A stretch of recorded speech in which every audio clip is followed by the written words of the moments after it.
so much of the crazy things that we did were done to attract people into the space to experience the culture. And so, look, were there crazy parties and a lot of alcohol? Absolutely. Those crazy things led to those crazy connections. And we had this line, our slogan was do what you love.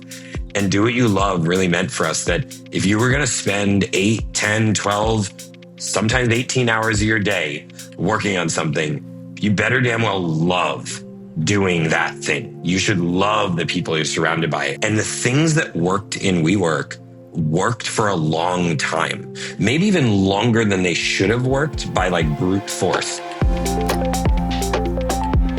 Hello, everyone. My name is Hassan. I'm one of the co-hosts for the Superhuman podcast. And today we have a special guest with us, Jesse Middleton.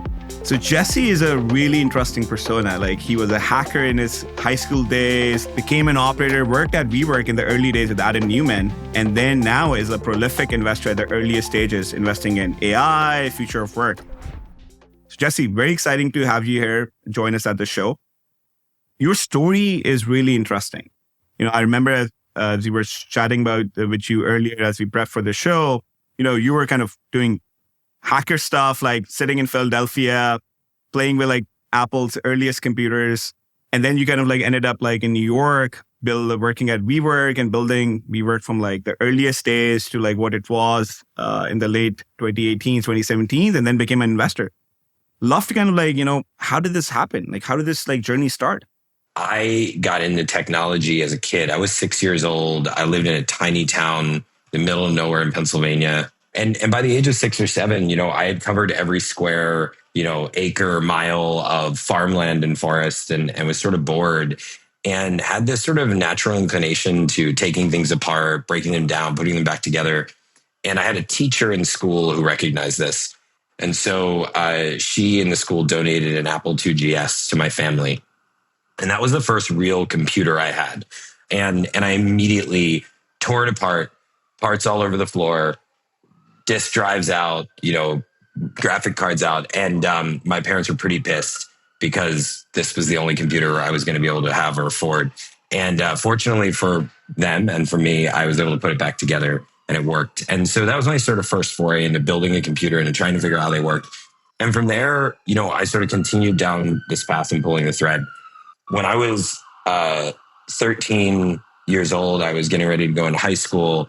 And I really got into the security side of things. And at the time, it was like bulletin board systems, whereas groups on these bulletin board systems, like stealing software, downloading illegal movies. This was like the script kiddie side of the internet.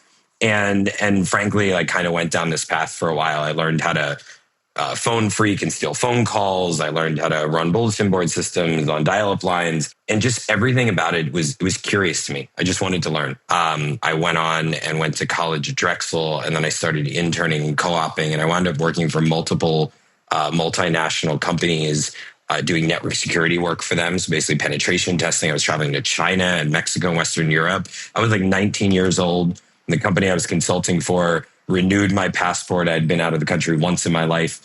They renewed my passport and gave me a company credit card and put me on a plane to Hong Kong.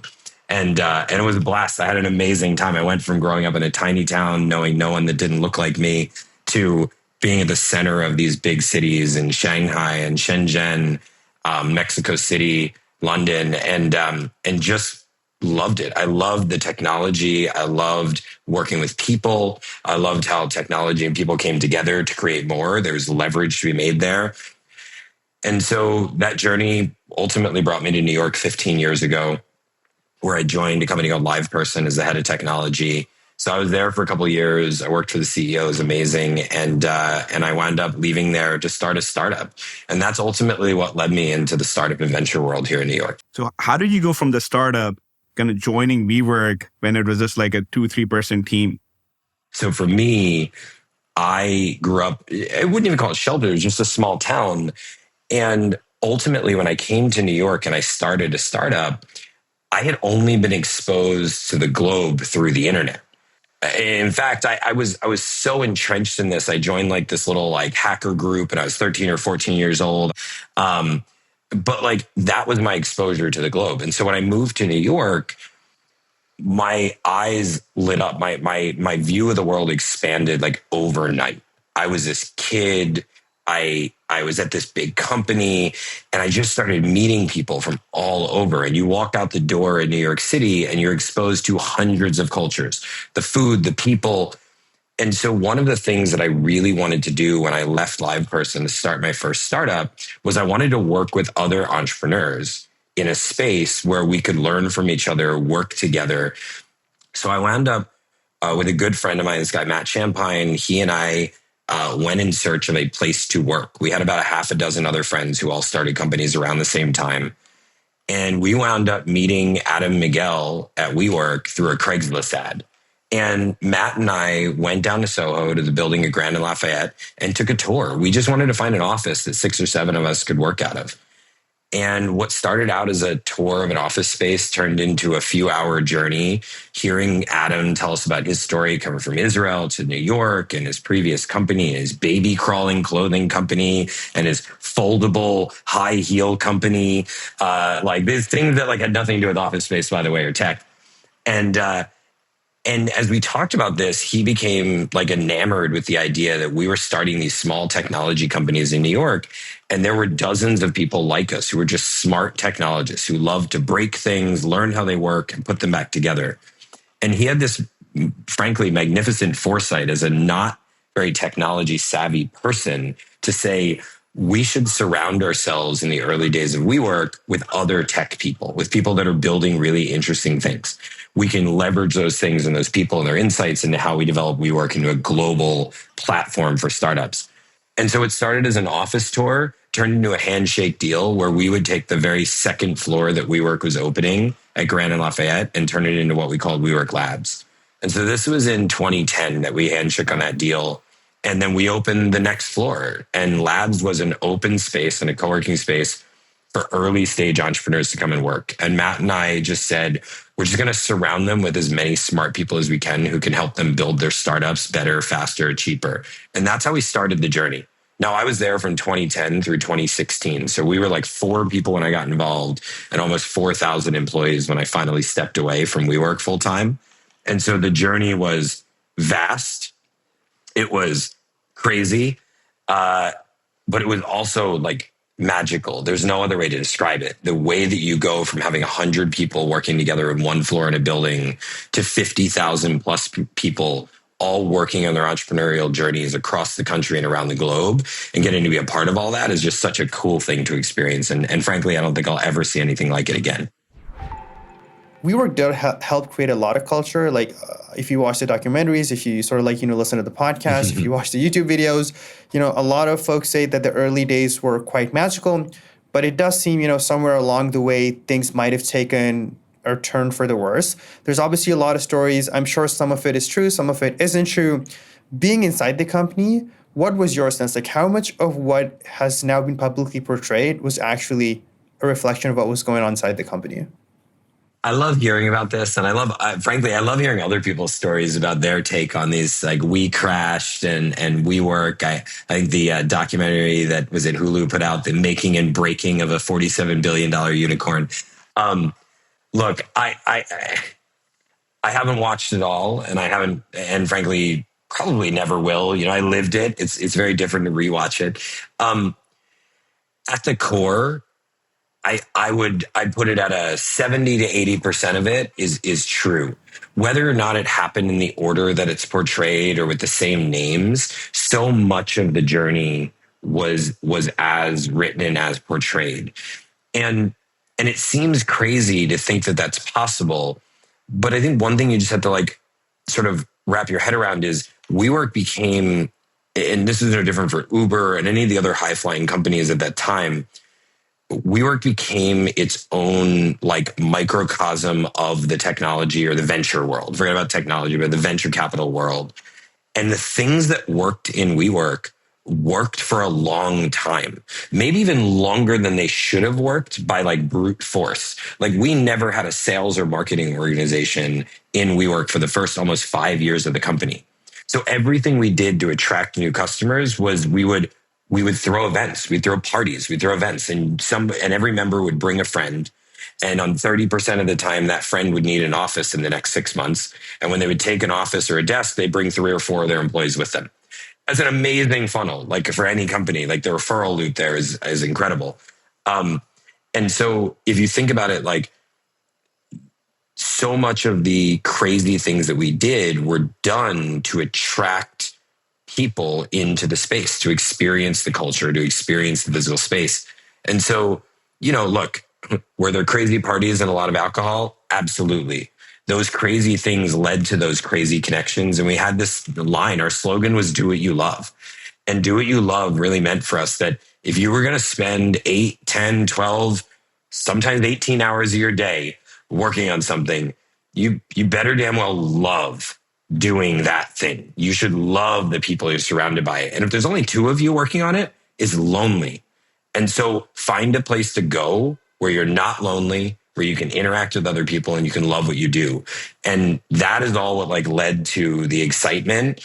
And yeah, sometimes the things we did were, too crazy. Sometimes we had to pull back a little. And so some of those things made it into the movie. Some didn't. I think Adam and Jared, Leto, I think not too far off in the portrayal of Adam in many ways in We Crashed. So I'll give him that. He did a good job with that. But Adam is a larger than life character, and he drew that through the whole WeWork journey. So that is a truth. That is a fascinating insight. Now, WeWork obviously, I think that the tagline of the $47 billion failure or whatever, or crash, I don't know how much of that is true. Obviously, these things tend to be a little bit sensationalized. But, I think it's safe to say it hasn't lived up to the potential considering the billions of dollars that it did raise. When you look back at the experience, I feel like people have talked too much about what went wrong, and rightly so. But when you look back at the experience, what are some positives that you take out of it? The way that I think about sort of the rise and the fall is that you are worth what somebody is willing to pay for you when you are a company. That is how venture capital works. It's actually a pretty simple business. It's a very opaque business, but it's a simple business. And when investors generally see crazy growth, crazy momentum, they want to get in. And the larger the fund, the more money they can invest and the higher price they can pay if they can assume that the outcome could be huge. And so when you think about this journey and raising $22 billion and at the height being worth $47 billion, dropping all the way down to being $9 billion and going public, and then eventually going bankrupt and being bought out of bankruptcy, right? That journey. Yeah, I mean, there are 1,000 ways that things can go wrong. And there's usually like one path that a startup can go right. And it's a lot of luck. It's a lot of timing. It's a lot of perseverance. And so for me, I'd say there are 2 major takeaways that I have that I sort of then relate back to the companies that I've backed over the years. One of those things is focus is the single most important thing to remind yourself as an early stage founder. The first 4 to 5 years of WeWork, we were focused. We had one product. We sold to small businesses and startups a month-to-month 2 to 10 person office with common spaces, free beer and free coffee, and loads of events and education. That product sold. We didn't have a sales and marketing team, as I noted, and we would have thousands of people a week walk into our buildings looking to join a WeWork wherever it was in the country or around the globe. That product worked, and focusing on that product is what led to the insane rise during those first few years. Where we lost track is when we lost focus. The second thing I'd just say from the WeWork journey was culture, and this is a positive thing from WeWork.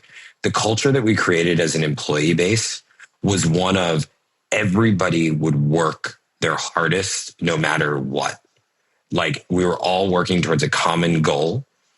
And you have to find a way to get your employees, especially your early team, to all be 100% in. And the only way you win is if you go all in. And that includes you, that includes your early employees, that includes your contractors, your customer, everybody has to go all in on this thing. And so for me, I think the combination of focus and being all in are the ways that the best companies that I've then seen, and I've backed, over 60 other companies since, I became an angel investor and venture capitalist.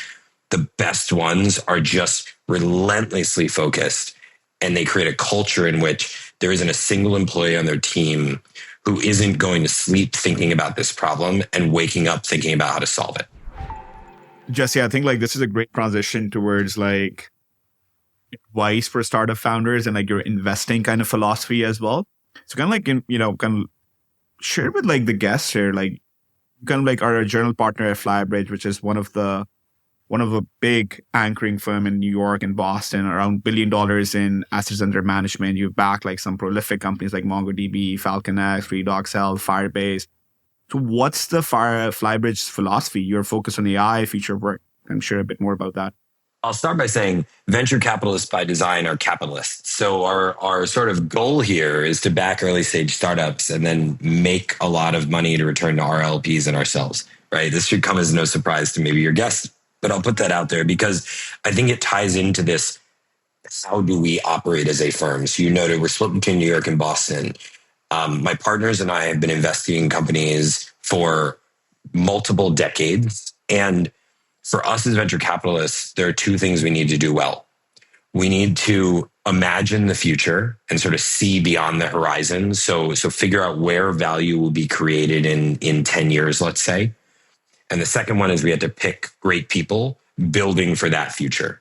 So the thing that we would say today is that we see that the world over the next 10 years will be just permeated by artificial intelligence. There will be no such thing as an AI company in 10 years. It's every company will be an AI company.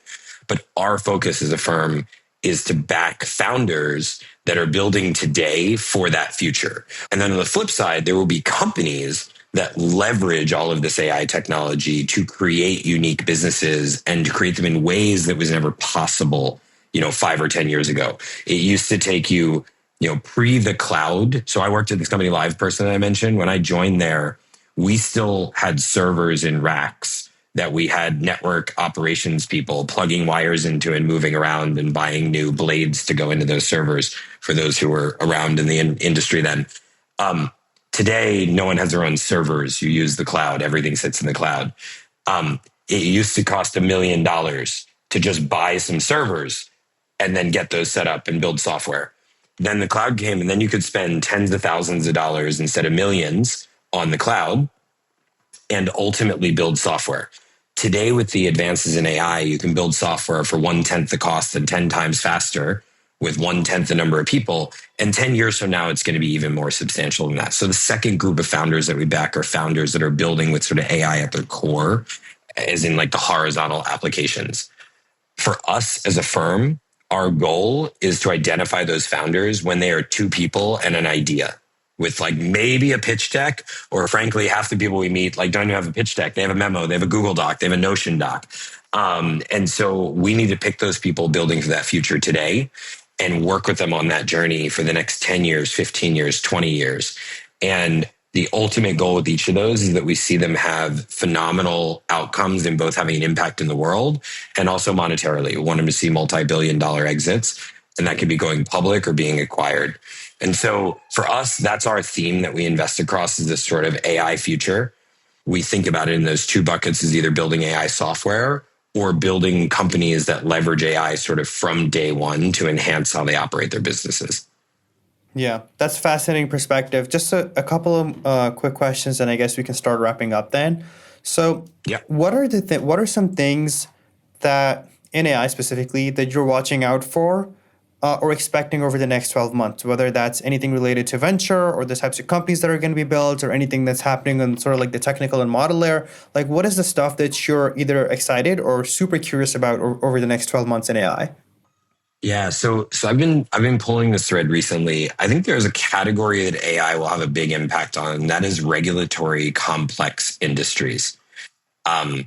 Historically, it has been really hard for tiny businesses to go into industries like the financial markets, like healthcare, like pharma, in part because there's not a lot of room for error. if you want to make a new app that transcribes your voice into text and you get one of the words wrong while writing an email, you just kind of edit that email and then hit send. If you want to make a new product that's going to design drugs or prescribe drugs or offer advice in a therapy session, like getting that wrong, I don't have to tell you, could be a pretty catastrophic problem. And so I have been fortunate over the years to back a couple companies in more regulated industries, and they're really difficult businesses to build, but they create massive moats once you succeed. The thing that AI will advance for us is not only the technical challenges. So if you want to rapidly iterate on drug discovery, things like that, there's plenty of really interesting things there. But what I think is quite fascinating is you can use AI to accelerate your ability to be within the right guardrails of the regulatory structure. And so I think that's a category where AI currently is not applied. But you can think about like in the legal space is a big area where we're applying AI. There's a couple of big businesses like Harvey in that category or Noetica that are doing interesting things.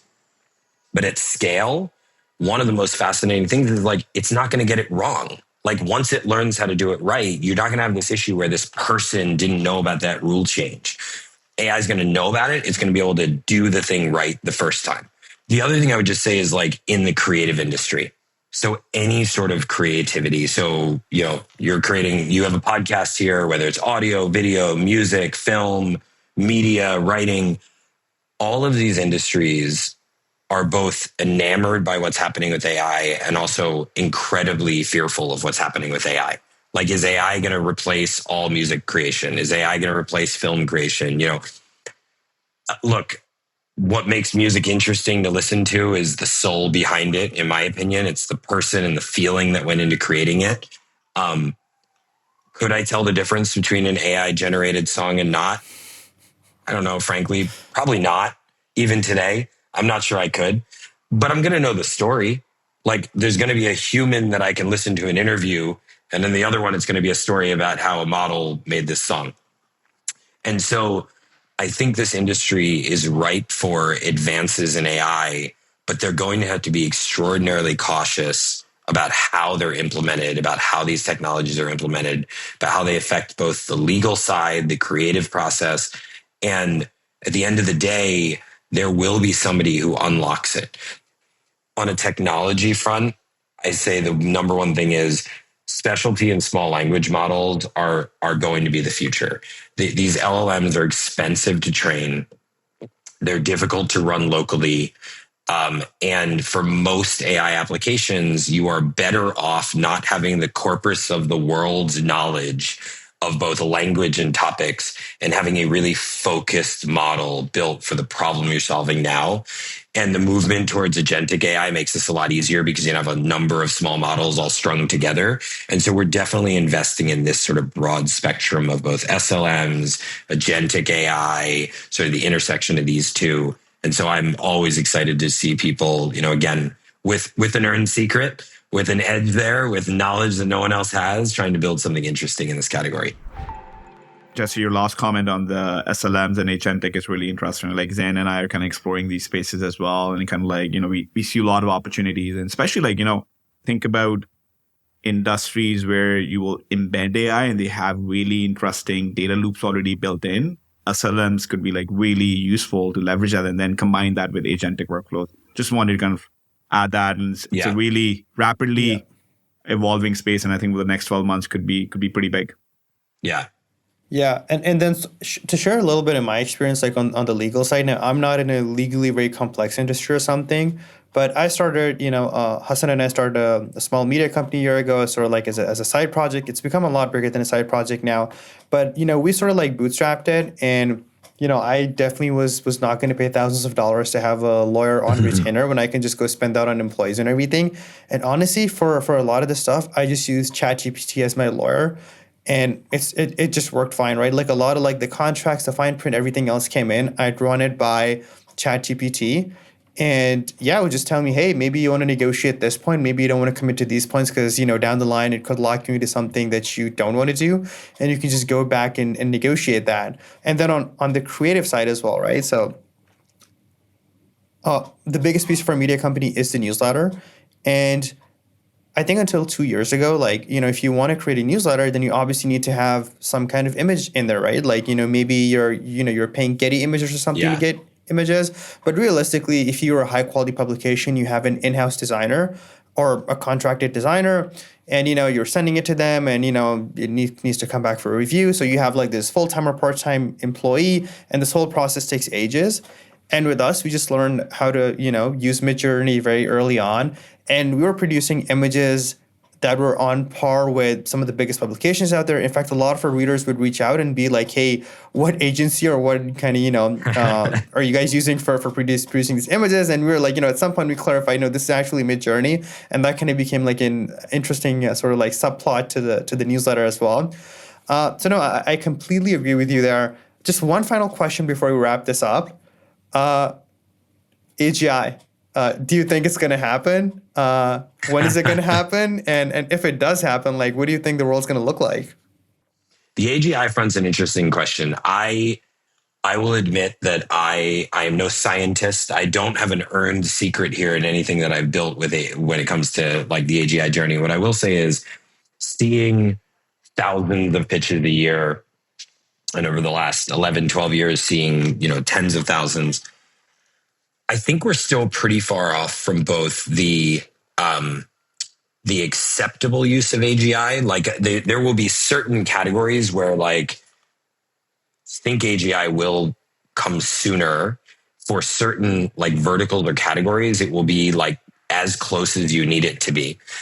I guess what I would say is like there's a human question in here, which is like, at what point would we be even willing to release something that we said was possible? Like, wouldn't we hold it back? And this is, I've read stories about this, like, that people think like OpenAI is closer than we think to getting there, whatever. I just think that we ultimately are in a place today where we're still in like the first inning of AI. Like we're still so early in this process. And it's not even that it is a technical challenge. Like I'm not sure we've done that yet. But I also think that we're in this place where I'm not even sure we know how to ask the right questions to even know if it's possible yet. I think about this a little bit like the journey to quantum computing, which we saw over the last decade, and we're still not there. Like, we're not even really sure what the other side looks like. And so I'm not sure if we know it if we saw it. And so I don't think it's this year or next year. I think it probably is in the next decade or two. But we have such a journey to go before we get there that like that is just not a topic that comes up in conversation with founders today. It's sort of, those are maybe some of the crazier people that are out there. Those are some of the bigger ideas that maybe I'm just not seeing. But I think at the end of the day, we're just excited about like what the current generation and the next generation of AI can do to both increase like productivity and throughput, but also like our lives as individuals. So we don't need AGI to we don't need that to solve major problems and create space and create time for us as individuals. Like I spend more time with my children today because of the advances of AI. Like that's kind of crazy for me to think about, but like I use AI applications to more rapidly write my responses to founders in pass or follow on emails and to write investment memos so I can go home earlier and spend time with my children. That's a meaningful impact to me already. And so whether or not like artificial general intelligence will be a thing that we'll see in our lifetime, I think the answer is probably yes. But will it be a thing that will matter in the next 10 to 20 years? I don't think so. We're going to see so much value created until that happens. Awesome. Yeah, I think that's pretty much it from our end for now. I appreciate it. I know, Hassan, you asked me about stories. I decided not to go too deep on any one story because I can tell some of these stories are like great stories, but like they require like a lot of backstory or whatever. Yeah, like it's just for me. I think like this was awesome. Thank you so much for taking the time. And I was telling Zain some of the stories, and I think most probably we'll have like offline conversation on those stories. Awesome. Well, thank you both so much. Thanks for joining me for this conversation. This was part of a short series of podcasts that I'm recording. I'll record maybe 5 or 10 episodes and see how it goes. So if you want me to continue recording these episodes and you like this, please let me know by dropping me a review on Apple Podcasts, Spotify Podcasts, or wherever it is that you listen to podcasts. Thanks again, and I'll catch you soon.